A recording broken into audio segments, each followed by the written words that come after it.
The New York Giants do not look like a team begging for patience anymore.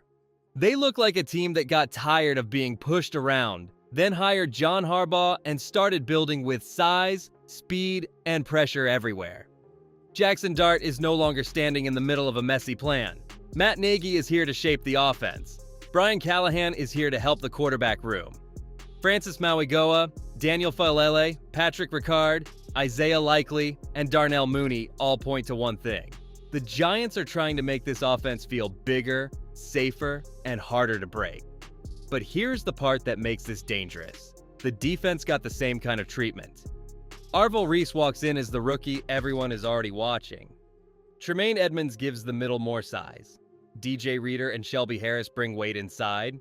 Brian Burns, Kayvon Thibodeau, and Abdul Carter still give the edge room real heat. Then Colton Hood shows up at rookie minicamp and brings the kind of energy that makes coaches stop and notice. This is not a soft rebuild. This is a roster being told to hit first, think fast, and make every snap feel uncomfortable. The shocking part is how connected every move feels. John Harbaugh did not walk into East Rutherford just to change the logo on the office door. He walked in with a clear idea of what this team had to become. Bigger in the trenches, cleaner around Jackson Dart, nastier under Dennard Wilson, more serious in the hidden parts of the game. And if the first weekend of rookie minicamp showed anything, it is this. The player who might unlock the whole defense is not being treated like a normal linebacker. His name is Arvell Reese, and the way the Giants plan to use him is where this story starts to get scary. Arvell Reese is not walking into New York as a normal linebacker. That would be too simple.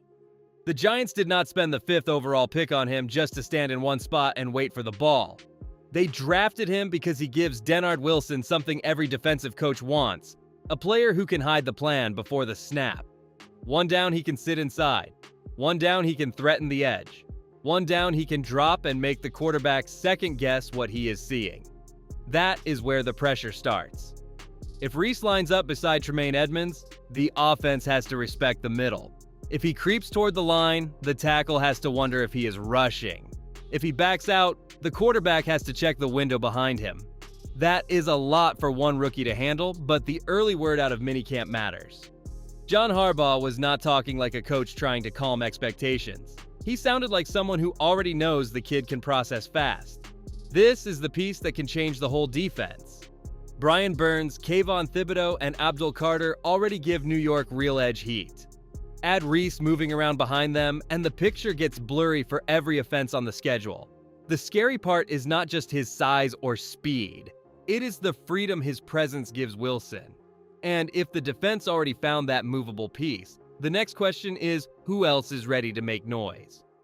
Colton Hood did not wait for training camp to introduce himself. Some rookies ease into the building. Some need time to feel the speed. Hood chose a different path. He showed up at minicamp and played like a corner who understood the message right away. Fight for the ball. Hit with purpose. Make the coaches feel you before the depth chart gets printed. That matters because this secondary is crowded in a good way. Paulson Adebo is already part of the plan. Javon Holland gives the back end real command. Tyler Nubin and Drew Phillips are young pieces with room to grow. Greg Newsome II, Deonte Banks, and Ardarius Washington make the room even tighter. So Hood is not being handed anything. He has to take attention from players who already have NFL snaps, real contracts, and real expectations. That is why his first impression hit harder. A rookie corner who plays passive gets buried fast.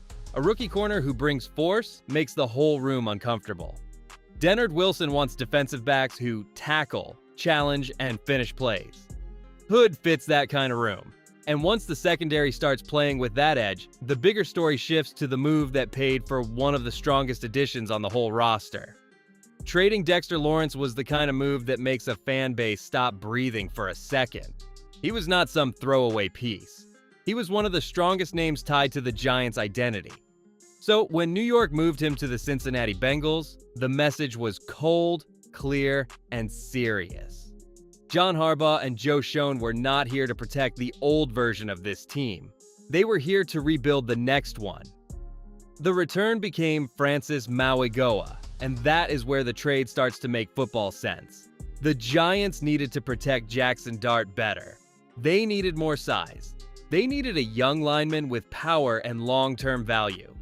Maui Goa gives them that. He is not just another body for the offensive line room. He is a sign that the team is finally building from the front instead of hoping skill players cover up every crack.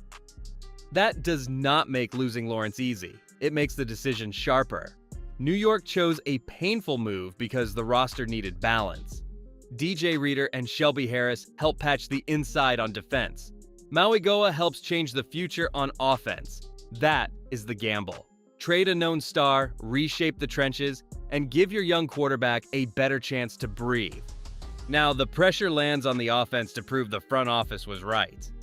Jackson Dart is entering a different kind of season now. Last year, too much around him felt unstable. This year, the room looks cleaner. Matt Nagy gives the offense a real voice. Brian Callahan gives the quarterback room another steady hand. That matters because young quarterbacks do not grow on talent alone.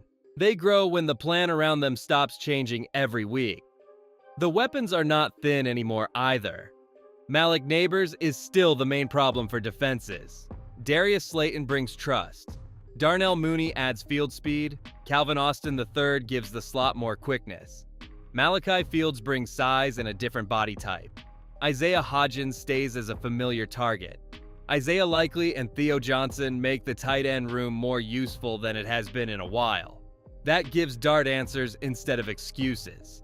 But the real test is still up front. Andrew Thomas needs help around him.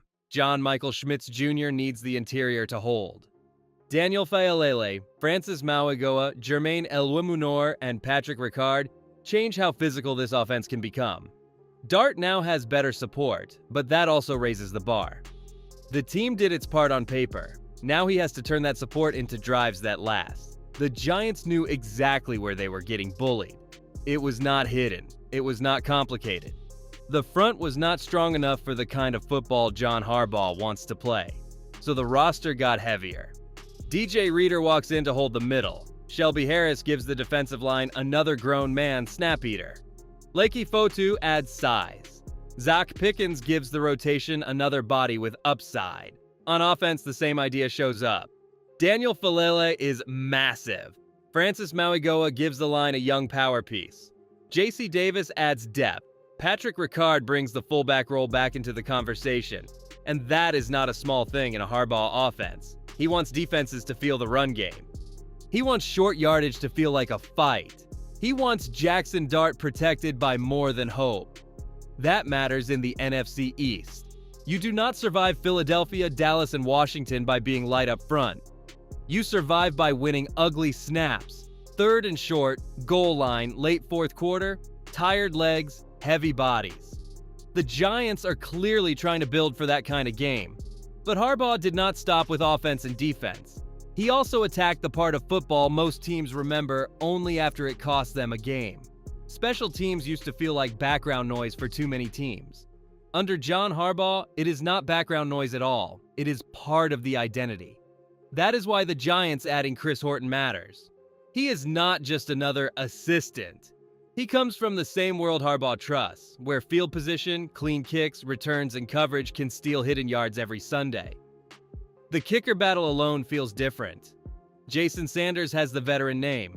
Ben Saul's already showed he can handle real kicks in a Giants uniform. Dominic Zvada arrives as the rookie leg trying to shake up the whole room. That kind of competition can make a team sharp or fast. Nobody gets comfortable. Nobody gets crowned in May. Every kick has pressure because Harbaugh knows one special teams mistake can flip a season. Then add Jordan Stout, Zach Triner, and Patrick Ricard, and the picture gets clearer. The Giants are treating the hidden game like a weapon, not a chore. That fits the whole offseason. Bigger bodies, cleaner structure, more competition, more pressure in every corner of the roster. Still, none of it matters unless it travels into the division, because the NFC East does not care about offseason praise. The NFC East will not wait for the Giants to feel ready. Philadelphia still carries the weight of a division power, Dallas still has star talent, Washington has momentum with Jaden Daniels. This is not a soft place to rebuild. Every weakness gets found fast. Every slow start becomes a headline. Every missed block or blown coverage gets louder because the division games feel personal. That is why the new Giants plan has to show up early. Harbaugh gives the building respect right away, but respect does not win games by itself. Dart has to grow. Reese has to handle real NFL speed. Maui Goa has to prove the trade was worth it. Hood has to turn minicamp buzz into fall snaps. Nagy, Wilson, and Horton all have to make their units look organized before the schedule starts squeezing. So the question is not whether New York changed. They clearly changed. The question is whether the change is strong enough to survive the teams that already know how to win this division. The size is there, the pressure is there, the new staff is there, the rookies are already making noise.